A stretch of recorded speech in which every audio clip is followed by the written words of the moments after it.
तो स्पिरिट क्या अलग अलग है? हाँ, यहूदा इस्करियोती ने सिक्के फेंके और कहा मैंने पाप किया। गुमराह पुत्र जब आया उसने भी कहा मैंने पाप किया। शब्द सेम है, स्पिरिट क्या है? याद रखिए, जब शैतान कहता है ना परमेश्वर की तरह बनो, इसका मतलब बड़े बनो, अधिकार रखो, तुम्हें प्रधानताएं ये सब मिलनी चाहिए। लेकिन जब यीशु कहता है ना परमेश्वर की तरह बनो, तो वो कहता है परमेश्वर की तरह नम्र बनो। अंडरस्टूड? कितने लोग मेरी बात समझ रहे हैं? तो आज मैं ये विश्वास करता हूं कि आज का संदेश आपको थोड़ा अंदर से हिलाएगा। और मैं आपको फिर से कहता हूं, आज का संदेश सिर्फ ईमानदार लोगों के लिए है। लेकिन आपको हमेशा लगता है कि नहीं मैं परफेक्ट हूं, तो मुझे समझ में नहीं आता आप चर्च आते क्यों हो, अगर आप परफेक्ट हो तो। राइट है? लेकिन जो आज अनपरफेक्ट हैं, जो अपने आप को कहां ना कहां जानते हैं कि यार मुझे डांट की, फटकार की जरूरत है, आज का वचन उनके लिए। ठीक है, मैं सबसे पहले किसी से पढ़वाना चाहता हूं। आइए सब हम बाइबल खोलेंगे। कितने लोग स्कूल में किताब लेकर आए हैं? सब बदल मुझे सब याद आ। Praise the lord. ओके, आइए जिनके पास भी बाइबल है, और प्लीज अपने सेल फोन बंद रखिए, respect the presence of the Lord. ठीक है, मत्ती 5 अध्याय, मैथ्यू चैप्टर 5।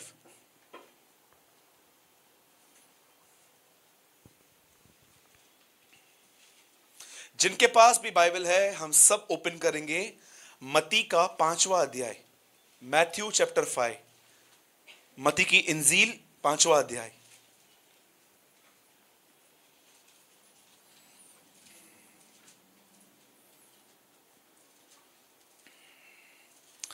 कोई मेरे साथ पढ़िए 5 का 5। पहले कमांडमेंट है, फिर प्रॉमिस है, एक ही वर्ड में।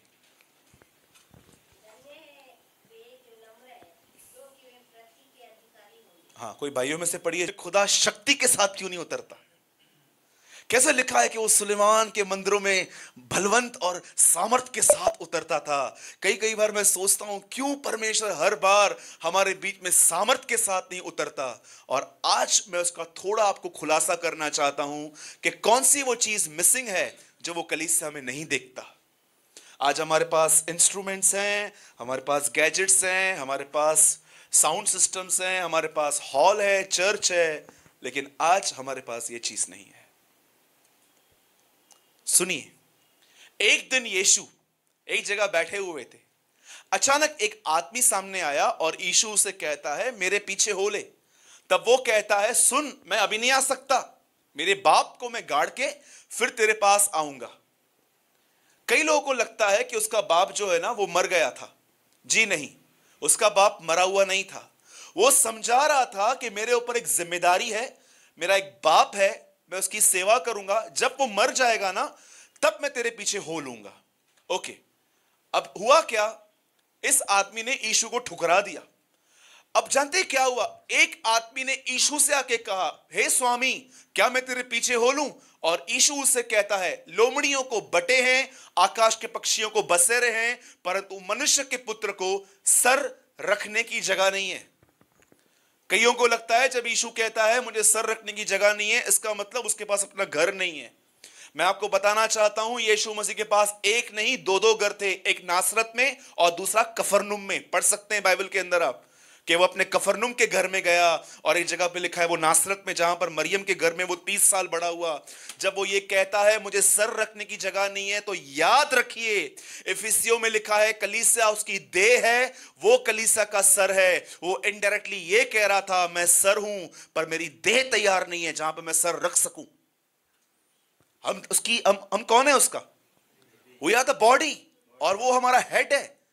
आज वो क्यों हमारे बीच में नहीं आ पाता? क्योंकि उसकी देह तैयार नहीं है। कोई तारक मेहता देखने में बिजी है, किसको कैंडी क्रश गेम खेलना है, किसको सारा दिन चिट चैट करनी है, किसी को सारा दिन पैसा कमाना है, कोई अपनी गर्लफ्रेंड के साथ बिजी है, कोई तो इतना सोते हैं, इतना सोते हैं, लगता है इनका जन्म ही सोने के लिए हुआ है। सोते रहेंगे, सोते रहेंगे, सोते रहेंगे। कोई बकबक करने में बिजी है, लेकिन कोई बहुत कम लोग होते हैं जो सच में तैयार होते हैं कि मैं अपने सर से जुड़ पाऊं। यीशु कहता है मनुष्य के पुत्र को सर रखने की जगह नहीं है। इसका मतलब क्या है? मैं तो आना चाहता हूं, पर जानते आज बहुत सारी कलीसियाओं की हालत जानते हैं कैसी है? खुदा उनके बीच से चला गया है। कई लोग कहते हैं नहीं ब्रदर, यह कैसे हो सकता है। कितने लोगों ने यह वचन पढ़ा है प्रकाशित वाक्य में? लोगों के अंदर यीशु मसीह है वहां पर वो जो सामर्थ, वो अभिषेक जो आना चाहिए वो नहीं है। कितने लोगों ने प्रकाशित वाक्य 3:20 पढ़ा है? मैं हृदय के द्वार पे, जो कोई द्वार खोलेगा मैं उसके। अगर कोई खटखटा रहा है तो वो घर के अंदर है कि बाहर है? ही इज आउटसाइड, इसलिए तो खटखटा रहा है। आप बिलीव कर सकते हैं? अमेरिका में एक दिन एक पास्टर गए और वहां पर इतना शोर शराबा, म्यूजिक के टाइम पे, वर्शिप के टाइम पे उनका बाईपास हुआ था। और आप जानते हैं जो बाईपास हो चुका है, जिनका, उनको ज्यादा जो शोर होता है वो बर्दाश्त नहीं हो पाता है। अभी वो जैसे उस चर्च में गए, चालू हो गया और वो बाहर चले आए। और जैसे वो दरवाजे पे पहुंचे, उन्होंने दरवाजा खोला, उन्होंने अपनी आंखों से अपनी आत्मा में यीशु मसीह को देखा और उन्होंने यीशु से कहा, प्रभु जी मुझे माफ कीजिए, मुझे उनकी आराधना समझ में नहीं आ रही थी, मुझे क्षमा कीजिए, इसलिए मैं बाहर आ गया। और यीशु ने कहा, कोई नहीं, कोई बात नहीं बेटा, मेरे को भी समझ में नहीं आ रहा था, इसलिए मैं भी बाहर आ गया। Do you know, there is a word, एक वर्ड है ओल्ड टेस्टामेंट में, यह जाति बड़ा हल्ला मचाती है। पढ़ा है आपने? यह जाति बड़ा हल्ला मचाती है, यह आराधना नहीं करती, यह सिंगिंग करती है। अब सुनिए, अगर आप सच में देह से जुड़ना चाहते हैं ना, अगर आप सच में सर से जुड़ना चाहते हैं ना, तो आज इस वचन को सीरियसली लो। मैं चाहता हूं अब ये वचन कोई फिर से पढ़िए। चलो एक काम करेंगे, जिनके पास बाइबल है मैं 3 गिनूंगा, हर व्यक्ति अपनी अपनी बाइबल में पढ़ेगा। 1 2 3।